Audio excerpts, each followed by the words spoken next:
Hello Racers! Today I'm coming to you with a guide on how to play Gar Saxon. So Saxon is actually a very interesting deck because blue villainy in general is a very much control-oriented color, so they play a lot of removal, but with this deck that's not exactly the case. So here you want to play very aggressively, and the reason for that is Saxon's ability. So whenever you have an upgraded unit, that unit gets +1 power, and that enables you to play very aggressively, push a lot of damage. One of the main ways to do that is our shield tokens. So this deck runs a lot of units that have shielded. So when they enter play, they have a shield token, which instantly enables their Saxon's ability, stuff like Crafty Smuggler, Outer Limb Outlaw, 70 Defender, and many more. So yeah, that's a very easy way to activate that Saxon's ability. You have also some other upgrades like jetpacks and hotshot blasters in cases the shield tokens is taken down by the opponent. Also, it's worth mentioning that this deck is very much budget friendly. So the only legendary that this deck has at the moment is one copy of Change of Heart, and it's not the most expensive card. Like I believe it's costs around 3 or 4 euro on card market. So yeah, not the most expensive legendary, but if you want to cut even that last one legendary, you can easily replace it with maybe another copy of Jetpack or Boba Fett, something like that. Alright, so now I'll move on to the part when I talk about some of the more interesting synergies with this deck. So first we have Krennic. Krennic is definitely one of the best cards in this deck. So he's shielded, so which is synergizes very well with Krennic, with the Saxon's ability. So he's essentially a 3 power, 2 HP, 2 cost unit that has shield token, which is already a very good stat line. We played that Crafty Smuggler, which is exactly that. But Krennic gives you even more. He gives you the ability to discount those when defeat cards. So on turn 1, you can play something like Krennic alongside Greedo, which puts a lot of pressure on the opponent. Playing units that have combined power of 6 is a lot, and that helps you to push a lot of damage, and is very deadly play that the deck is capable of. Besides those, we have Shuttle. Shuttle is a very nice card that you can play on turn 2. So with Krennic's ability, it costs only 3 resources. And if you manage to steal something with shuttles when played from the opponent, so a shield token from something like Crafty Smuggler or Village Protectors, then that gives you a lot of value and can secure you a very nice early lead. Also, we have those when defeat ships like Onyx Squadron and Zygerian. Both of those units have the when defeat ability, so we can play them for only 1 resource with Krennic. And if you can, one of the good plays that you can make with this deck is play Krennic turn 1, and turn 2 play one of the ships with when defeat ability alongside another 2-drop. So that gives you 2 units on the field. And when you play aggro decks, you want to play a lot of units on the field early, because it's way tougher for the opponent to deal with multiple units instead of 1. So like, let's say that you play against the blue decks, if they have the Power of the Dark Side or other removals, most of them also are for the single target. So putting a lot of units on the field can enable you to push a lot of damage. So yeah, that's a very powerful thing that you can do with this deck. Next we have Toro. Even though Toro doesn't have any upgrades baseline, so he's not shielded, he is still very powerful in this deck, and the reason for that is his ability. So when you play a Bounty Hunter, you can deal 1 damage to that Bounty Hunter, and then you ready Toro. And Toro becomes very powerful if you manage to upgrade him. So if you play something like Snapshot Reflex, Hotshot Blaster, Jetpack, you get that Saxon's +1 power up, and yeah, that's a good baseline. But then after you play that upgrade, swung with Toro for 5 or 6 damage, you can play another Bounty Hunter like Boba Fett or Greedo, deal 1 damage to the Boba or Grido, ready Toro, and swing again. And that can put a lot of pressure on the opponent. Swinging for another 6 or 5 can is very deadly. And even though someone like Grido is maybe not the most ideal to kill on those early rounds, you want to definitely do that play later in the game, like on 6/7 resource-ish rounds, where the pushing as much damage as possible is the way to go. So yeah, Toro is very much awesome card in Saxon because of that. Next we have pilots, so Boba Fett and Iden. Both of those cards are very good in Saxon, so because they give you a lot of flexibility in terms of how you want to play them. You can first of all play them as a unit on the Grand Arena, so Iden is a 4 cost, 5 power, 3 HP unit with shielded in Saxon, and Boba is a 6 power, 4 HP shielded that costs 5 resources. Both of those units are very well statted for their cost, but you also get the option to play them as pilots. So this deck has quite a few vehicles. So the Onyx and Zygerian and Shuttle, as I said before, also 7th Fleet Defender. Playing pilots on those units counts as an upgrade. So Saxon gives them +1 power with his leader ability, and they are very good with stuff like Onyx and Zygerian because they are not upgraded baseline, but they are still quite good if you play them on stuff like Shuttle or 7th Fleet Defender, because shield tokens can be taken down by the opponent if they have some sort of pink ability, and getting that Saxon +1 power back is very much a very powerful play. And also after you deployed Saxon, you can bounce them back to your hand if the Saxon is on the field. Next we have Sideboard. So we have 3 categories when it comes to Sideboard. First we have Upgrade Hate, so Confiscate and Waylay. Confiscate is pretty much self-explanatory.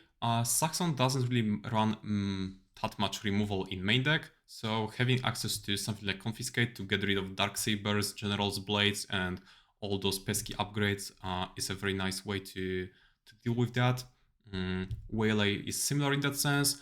If the opponent plays a ship and then plays a pilot on it, or maybe a wing plus wing leader, you can play Waylay on that, and that can help you to get rid of those very powerful units.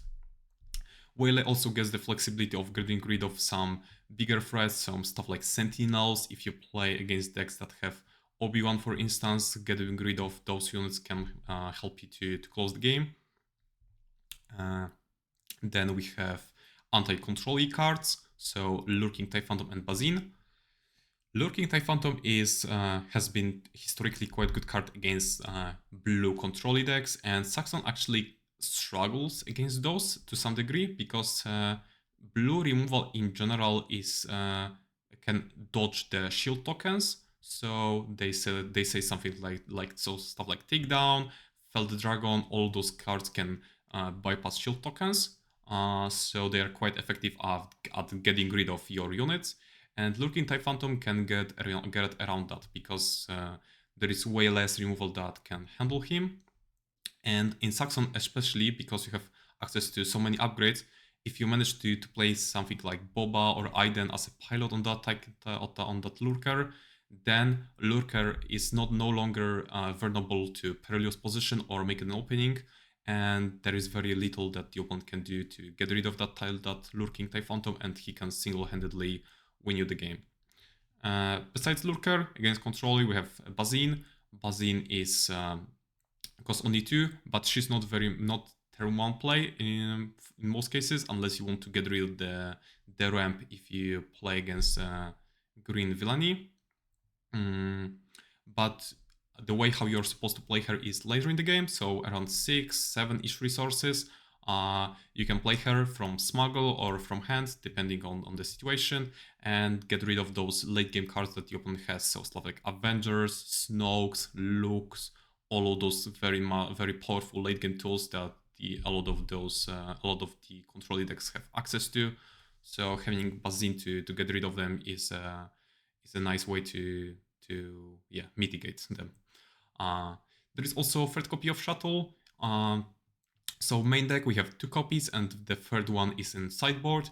The idea is that Shuttle is can help you a lot if you play against blue heroic decks, because those tend to play a lot of upgrades, stuff like Ray, for instance, or Luke.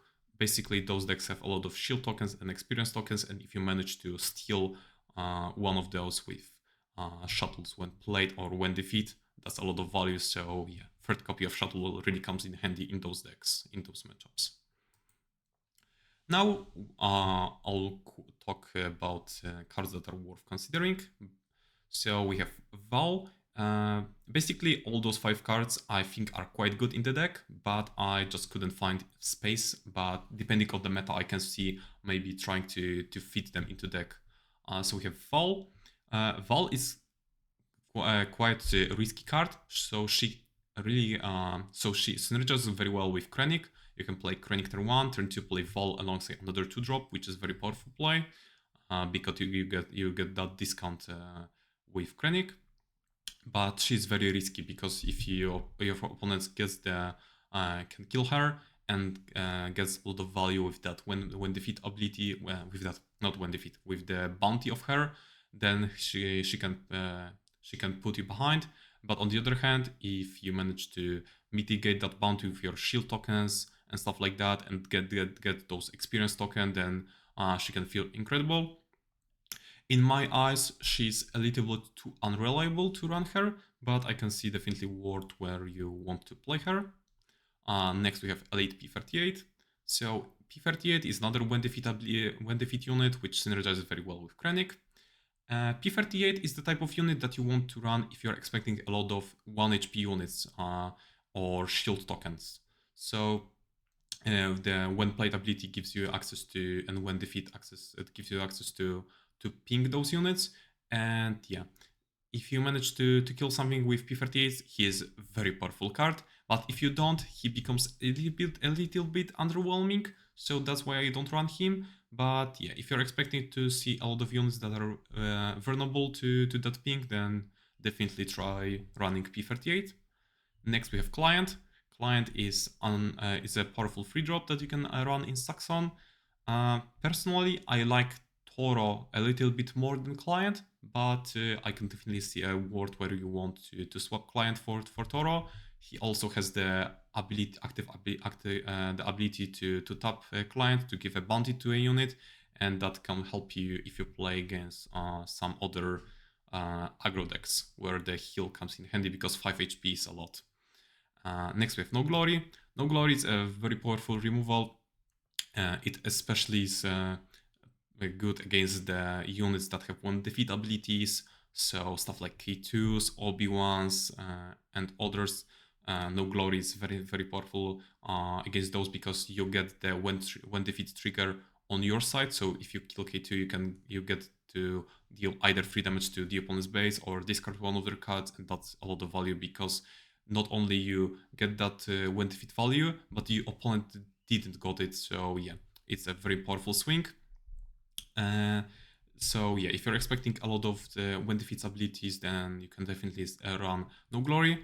Probably in a sideboard, I don't think it's the best idea to run it in the main deck, though I can still see a world where you want to run it in the main deck. And lastly, we have Catbane. Catbane is a very powerful card, especially against Catbane Leader. So Catbane Leader is mostly played with red or yellow, and that deck runs also Catbane, the Catbane Legendary. So one of the very powerful plays that that deck has access to is the after deploying Cat, he can play his own Cat, Legendary, capture your own stuff, do the 2 damage to your unit, because Catbane is underworld, so it triggers the Catbane Leader, and that can really help him stabilize the board. But if you have your own Catbane, you can play your Catbane, capture his Catbane, and then all the units that his Catbane captured are coming back to your field, and that can help you answer his very powerful play. And he also has he's also good against other slower decks, so stuff like Anakin and those mid-range decks that tend to be a little bit slower. But I didn't add him to the deck. The idea is the fact that he's a legendary that is quite expensive. I believe at the moment he costs around 21, 22 euro. So yeah, definitely on the more expensive deck, on the more expensive side. But if you want to have a little bit better matchup against those controlly decks, not controlly, those slower mid-range decks, then he can really come in handy in those cases. And lastly, yeah, I like very much the idea of Gar Saxon. I've been playing him on my weekly tournaments for quite a while, and yeah, and at the moment he's my go-to. Like, the deck is a lot of fun, and I hope you will enjoy the deck as well. See ya, guys.